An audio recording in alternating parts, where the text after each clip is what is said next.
11 लोकसभा सीटों में से एक सीट पर सबकी निगाह टिकी हुई है और ये सीट है राजनांदगांव। इस सीट से प्रदेश के मुखिया छत्तीसगढ़ के मुख्यमंत्री डॉक्टर रमन सिंह के बेटे अभिषेक चुनाव लड़ रहे हैं। इसलिए हम चलते हैं राजनांदगांव और वहां के लोगों का मिजाज जानने की कोशिश करते हैं कि इस चेहरे को लेकर आखिर राजनांदगांव के लोग समझते क्या है, कहते क्या है। तो आइए मेरे साथ चलिए राजनांदगांव। चलो, चुनावी सफर जोरों पर है। लोकसभा चुनाव को लेकर प्रत्याशी अपने अपने क्षेत्रों में रवाना हो रहे हैं जनता की नब्ज को टटोलने के लिए। आप मेरे पीछे जो काफिला देख रहे हैं वो काफिला अभिषेक सिंह का है। बस अब से कुछ देर बाद अभिषेक के साथ हम चलेंगे और राजनांदगांव की जनता की नब्ज को टटोलेंगे और ये भी जानेंगे कि इस क्षेत्र से नए चेहरे के रूप में क्या अभिषेक को यहाँ की जनता पसंद कर रही है। इस वक्त हम अभिषेक के साथ निकल रहे हैं चुनाव प्रचार में और देखते हैं कि आखिर राजनांदगांव की जनता का मिजाज क्या है। मेरे साथ होंगे यहाँ के सांसद मधुसूदन यादव भी। तमाम सवालों को जवाब करेंगे। तो आइए चलते हैं अभिषेक के साथ।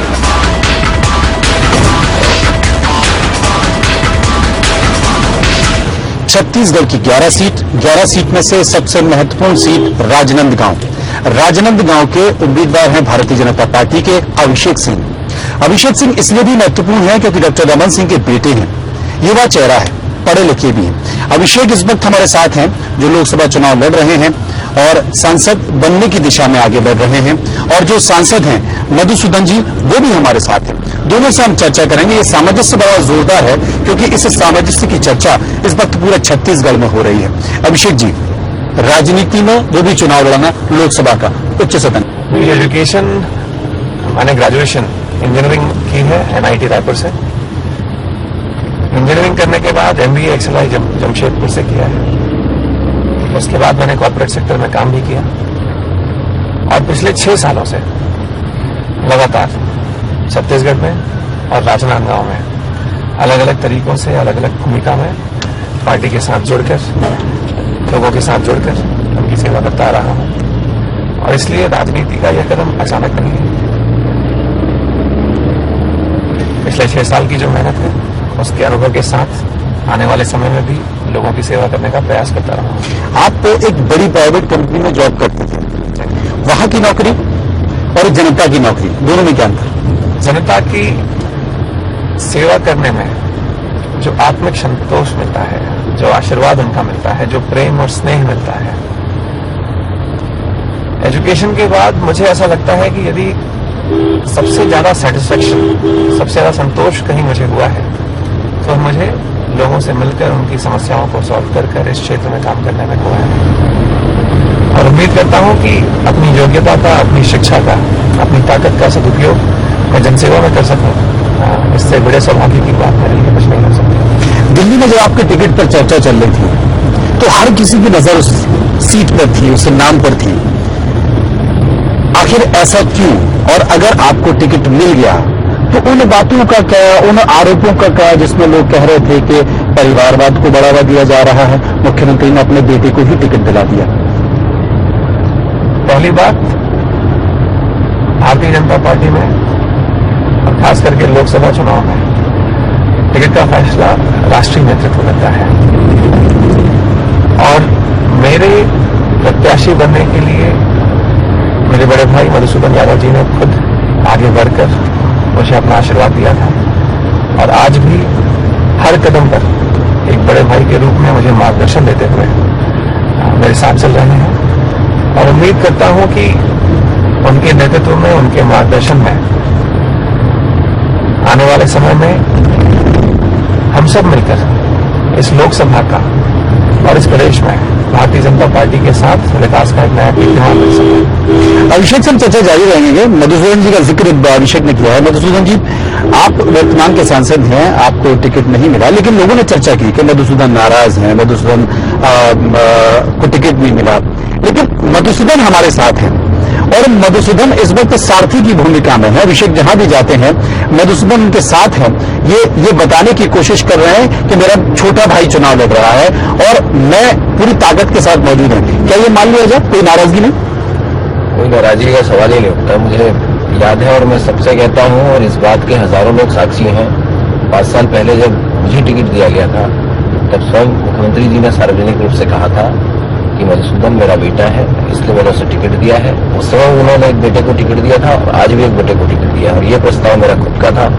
मैं चाहता था कि 5 साल पहले जब उन्होंने मुझे अपना आशीर्वाद देकर के इस स्थान पर पहुंचाया है, तो मुझे अभिषेक के बारे में सोचने का पूरा हक था, अधिकार था, और इस अधिकार से मैंने उनको कहा कि इस बार आपको अभिषेक सिंह जी को ही चुनाव में भेजना है। थोड़ी बहुत जो नाराजगी है आपके कार्यकर्ताओं की, आपके समाज के लोगों की, दूर हो जाएगी मान लिया जाए?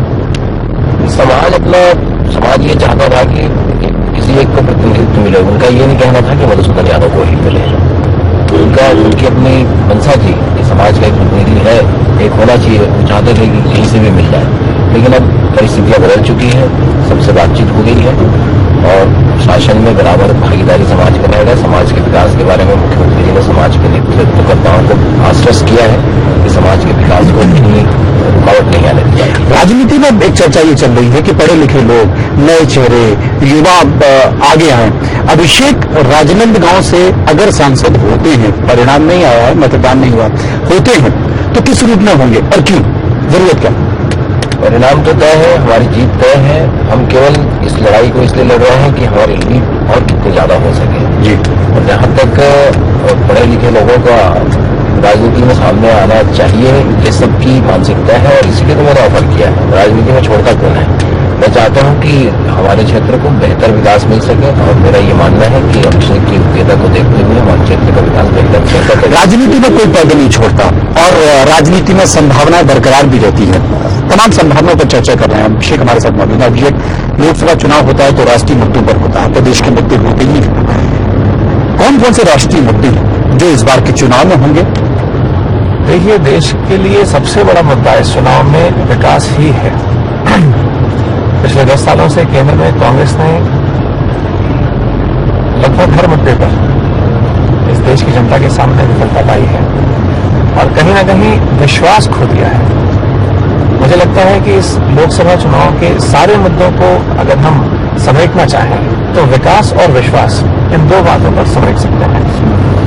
यदि आप तुलना करेंगे भारतीय जनता पार्टी की, तो आपके पास 4 राज्यों के उदाहरण हैं।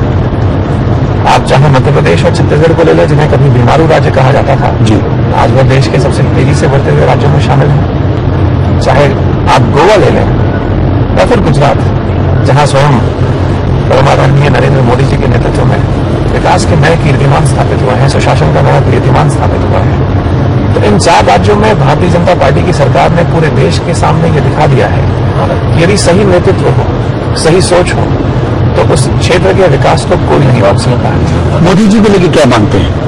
क्योंकि इस वक्त पूरी पार्टी मोदी के साथ खड़ी हुई है, प्रधानमंत्री पद के उम्मीदवार हैं, लेकिन एक द्वंद भी है उनके नाम को लेकर। अडवाणी जी की चर्चा सबने देखी, जसवंत सिंह जी की चर्चा देखी, यानी कि कहीं ना कहीं पार्टी में इस बात को लेकर द्वंद हो रहा है कि बुजुर्ग और युवा, उनके बीच कोई लकीर न खिंच जाए। खतरनाक नहीं?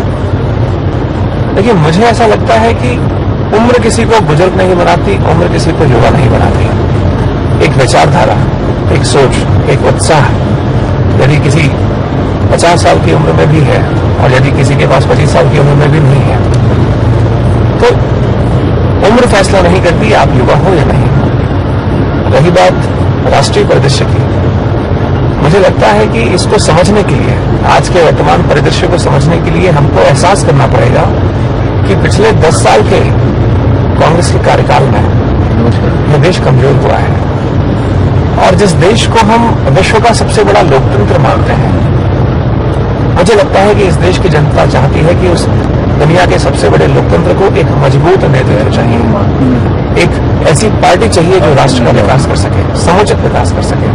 और इसलिए इस चुनाव में नरेंद्र मोदी जी के रूप में हमारे पास एक सशक्त, सुयोग्य, जिन्होंने अपनी क्षमता लगातार 15 साल से गुजरात का विकास करके प्रदर्शित की है, जिन्होंने अपने विचारों से इस देश के सारे युवाओं को आह्वान किया है। और इसलिए मुझे उम्मीद है कि आने वाले लोकसभा चुनाव में भारतीय जनता पार्टी बहुमत के साथ जीतकर सरकार बनाएगी।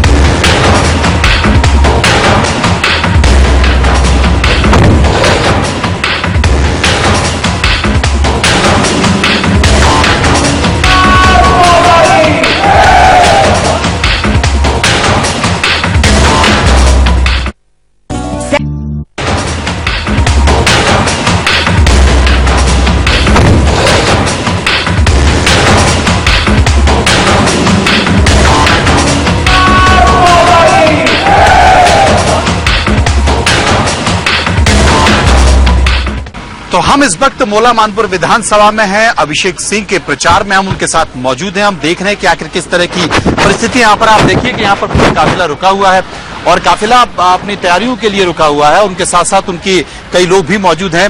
आप देख रहे हैं इस वक्त मेरे आसपास कि सर्चिंग पूरी यहाँ पर चल रही है। नक्सलियों का खतरा हो सकता है यहाँ पर। आपको मैं दिखाना चाहता हूँ वो जगह जहाँ पर आप देख सकते हैं कि किस तरीके से हमारे देश के सैनिक, हमारे देश के जवान चप्पे चप्पे की निगरानी कर रहे हैं और निगरानी करते हुए चीजों को समझने की कोशिश कर रहे हैं कि कहीं कोई खतरा तो नहीं है। आप देख सकते हैं ये मेटल डिटेक्टर भी लगे हुए हैं जिनके जरिए ये समझने की कोशिश की जा रही है कि कहीं पर किसी रास्ते में कोई ऐसा तो नहीं।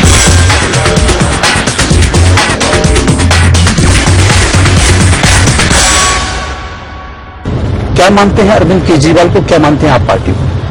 दिल्ली में आम आदमी पार्टी को जो समर्थन मिला, चाहे वो अन्ना हजारे जी की वजह से हो या अरविंद केजरीवाल जी की वजह से हो, समर्थन तो मिला।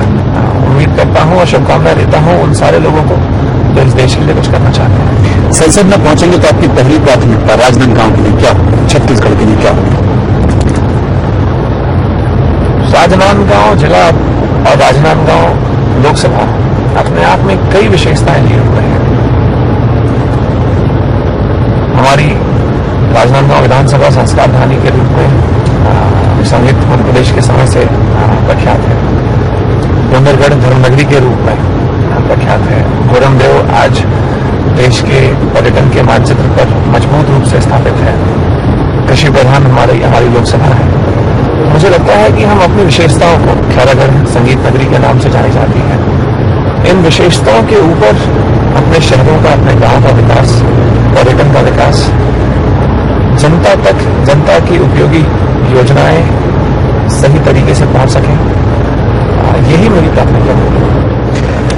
मधुसूदन जी हमारे साथ हैं। मधुसूदन जी, आप कई सालों से अभिषेक को देख रहे हैं, कई सालों से, क्योंकि आप लंबे समय से राजनीति में हैं। अभिषेक में ऐसी कौन कौन सी खासियत है जो बचपन से आपने देखी? पहली बात तो ये है कि उनमें सेवा भाव बहुत ज्यादा है, दूसरा विनम्र है, तीसरा युवा है, चौथा वो उच्च शिक्षित है। ये सारी विशेषताएं एक नेता में होनी चाहिए और इसलिए संपूर्ण रूप से वो इस क्षेत्र के प्रतिनिधित्व करने के योग्य हैं और मुझे पूरा विश्वास है कि इन सारी विशेषताओं के साथ राजनांदगांव लोकसभा क्षेत्र में काफी विकास करेगा। अभिषेक, थोड़ी लाइट चर्चा हो जाए क्योंकि राजनीति में आप चर्चा कर रहे हो तो कुछ ज्यादा गंभीर हो गया। क्या आपकी हॉबी है और किन बातों के जरिए, किन चीजों के जरिए आप अपने मन को बहलाते हैं? कॉलेज के समय से ही, स्कूल के समय से ही स्पोर्ट्स मेरी हॉबी नहीं, मेरा पैशन रहा है। और पढ़ने का, रीडिंग का मुझे शौक नहीं, पैशन भी कहूँगा। मुझे लगता है कि खेल और पढ़ाई, इन दो चीजों ने मेरे जीवन में महत्वपूर्ण योगदान दिया है। और मेरा अधिकतर समय जब भी खाली होता है, या मैं किसी अच्छी किताब को पढ़ रहा होता हूँ या मैं किसी खेल में अपने दोस्तों के साथ, अपने मित्रों के साथ। कभी लुंगी डांस करने का मन नहीं हो? बिल्कुल भी नहीं। डांस के मामले में बिल्कुल अनाड़ी हूँ। नहीं, ऐसा तो नहीं बंद कर रहे हैं? बिल्कुल भी नहीं। क्या बात करें आप? ये बात आश्चर्य ना कर। आपके बराबर आपके दोस्त, आपकी उम्र के लोग मुस्कुरा रहे होंगे, हंस रहे होंगे कि एक ऐसा ही व्यक्ति है जिसने कभी डांस नहीं किया। हम सबको मालूम है कि डांस की मेरी योग्यता कैसी है और मुझे पूरा यकीन है कि वह सब हंस रहे होंगे। कौन है वो हीरो अभिनेता जो आपको पसंद है, उसकी एक्टिंग पसंद है? जब मैं छोटा था तब से अमिताभ बच्चन जी के का बड़ा फैन था और आज आमिर खान मुझे लगता है कि जिस तरह से सब्जेक्ट में वो मूवी बनाते हैं, एक संदेश के रूप में बनाते हैं, तो मेरे पसंदीदा अभिनेता है। तो लगता है कि अमिताभ बच्चन का जो कैरेक्टर है वो आपके अंदर आ गया, आप भी उतने ही गंभीर हो गए? एंग्री नहीं होता। उम्मीद करता हूँ कि जिस हम्बलनेस के साथ अमिताभ बच्चन जी ने अपने जीवन की ऊंचाइयों को छुआ है, वैसी विनम्रता अनुकरणीय है और मेरे अंदर सदा बनी रहेगी। इंग्लिश हिंदी आपने सीखी कैसे? क्योंकि आपकी अंग्रेजी भी इतनी अच्छी है। मेरी पढ़ाई सरस्वती शिशु मंदिर में है, कवर्धा के सरस्वती शिशु मंदिर में 6-10वीं तक विशुद्ध हिंदी माध्यम में हुई है और इसलिए मेरी हिंदी मुझे लगता है कि ठीक ठाक है। बाद फिर अंग्रेजी माध्यम में, इंग्लिश मीडियम में मेरी स्कूलिंग हुई और बाकी की एजुकेशन हुई। और लगातार पढ़ने का शौक रहा है, इसका फायदा शायद आपको देखने को मिलता है। अभिनेत्री छूट गई है। माधुरी दीक्षित जी अपने जमाने की सर्वश्रेष्ठ अभिनेत्री थी। कोई जमाने की निश्चित रूप से दीपिका पादुकोण ही आज के जमाने की बेहतरीन अभिनेत्री है। कभी जब फुर्सत के क्षणों में आप गुनगुनाते होंगे, गाते होंगे, कुछ आपका जो सबसे पसंदीदा गाना है वो सुनाइए। किसी की मुस्कुराहटों पे हो निसार, किसी का दर्द मिल सके तुम्हें उधार, किसी के वास्ते हो तेरे दिल में प्यार, मेरा इसी का नाम है।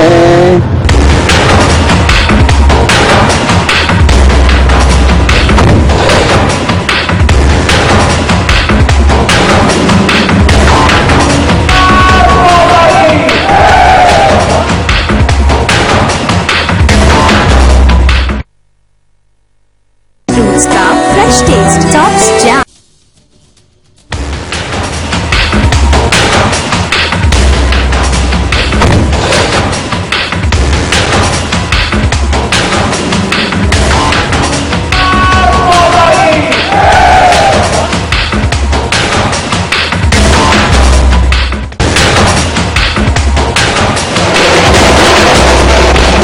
तो हम पहुंच चुके हैं राजनांदगांव की मोला मानपुर विधानसभा में। यहाँ पर अभिषेक सिंह की एक चुनावी सभा रखी गई है। आप देख सकते हैं इस वक्त सभा शुरू हो चुकी है। हम सीधे चलेंगे सभा में।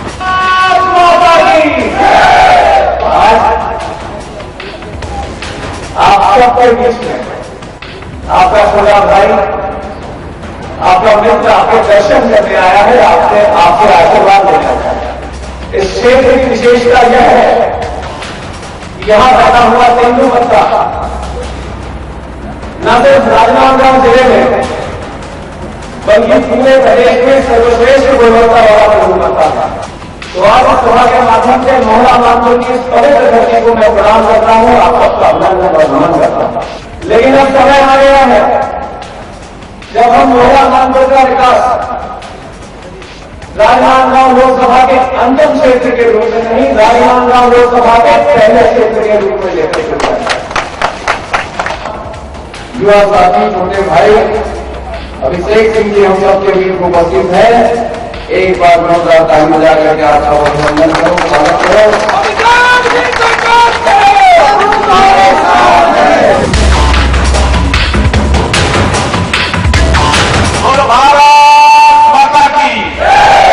यहाँ पर तमाम लोग इस पूरे इलाके से जो यहाँ के लोग हैं वो यहाँ एकत्रित किए जा रहे हैं। एक नए चेहरे के तौर पर, एक नए नेता के तौर पर यहाँ पर लोगों को बुलाया गया है। हमारे साथ इन्हीं में से कुछ लोग मौजूद हैं। आप बताइए। यहाँ पे भाजपा प्रत्याशी है अभिषेक सिंह, प्रत्याशी बनाने का। अभिषेक सिंह कैसे हैं? ठीक है सर, पसंद है? जी जी, युवा है? जी जी जी।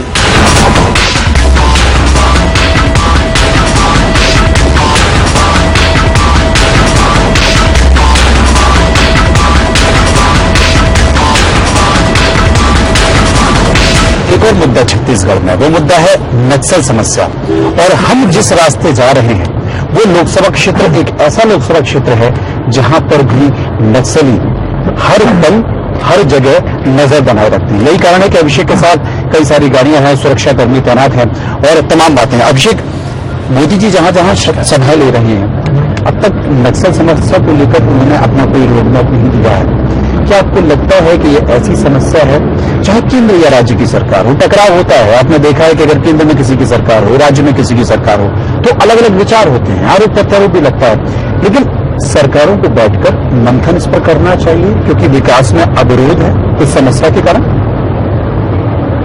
निश्चित रूप से मुझे ऐसा लगता है कि नक्सलवाद एक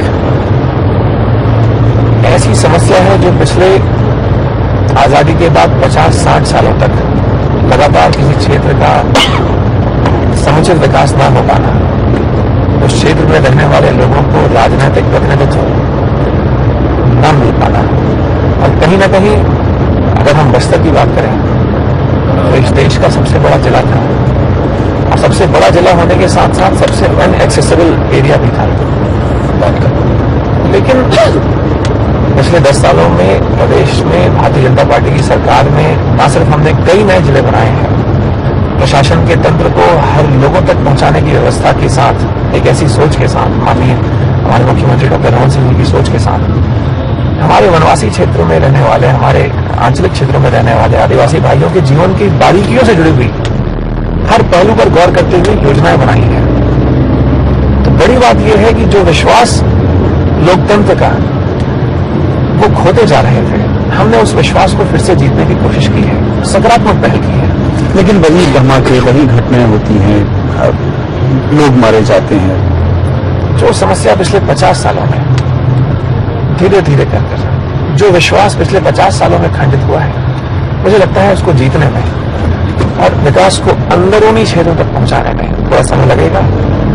और हमारी जरूरत इस बात की है कि हम समझें कि इस राष्ट्रीय समस्या को हल करने के लिए राष्ट्रीय और राज्यों के स्तर पर उन सारे राज्यों की टीम को गठित कर पार्टी दलगत राजनीति से उठकर सिर्फ विकास, सिर्फ विश्वास और सिर्फ सुरक्षा, इन 3 पहलुओं पर केंद्रित होकर योजनाएं बनानी चाहिए, उसका इम्प्लीमेंटेशन होना चाहिए।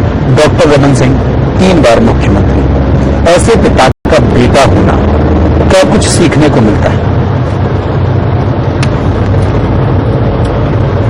मुझे गर्व है कि मैं डॉक्टर रमन सिंह जी का लड़का हूं और इस बात का तनिक मात्र भी अहंकार नहीं है कि वह मुख्यमंत्री है।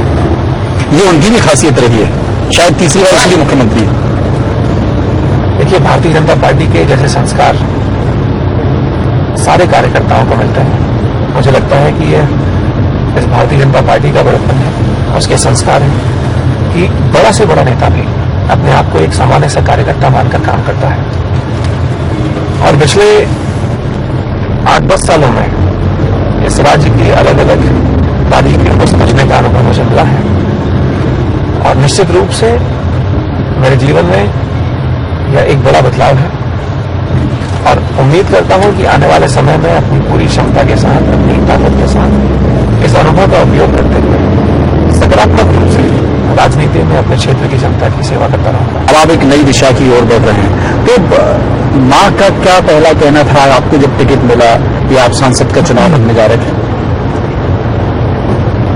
उन्होंने हृदय से आशीर्वाद दिया, उन्होंने दिल से आशीर्वाद दिया और कहा कि अपनी पूरी ताकत, अपनी पूरी शक्ति लोगों की सेवा में लगाना और साथ ही साथ अपनी सुरक्षा का ख्याल रखना।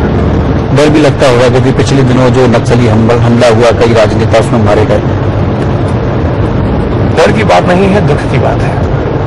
दुख की बात है कि हमारे अनेक सैनिक, हमारे कार्यकर्ता, हमारे वरिष्ठ नेता दोनों पार्टियों के, सारी पार्टियों के इस लड़ाई में शहीद हुए हैं और उम्मीद करता हूं कि आने वाले समय में इस समस्या का एक सकारात्मक हल हम जल्द से जल्द निकाल सकें। तो अभिषेक सिंह से हमने बातचीत की और अभिषेक के बराबर क्लिष्ट हिंदी तो मेरी नहीं है, लेकिन स्वचालित वाहन के साथ हम राजनांदगांव की सीमाओं पर हम निकल रहे हैं और इन वातावरणों के साथ कि यहाँ पर फिजा में क्या कुछ है और फिजा में अगर है तो एक नया चेहरा अभिषेक के तौर पर, तमाम तरह की चर्चा, तमाम तरह की बातें, लेकिन ये इंतजार करते हैं कि राजनांदगांव अगर ये नया चेहरा देता है तो संसद में छत्तीसगढ़ की आवाज किस तरह गूंजेगी।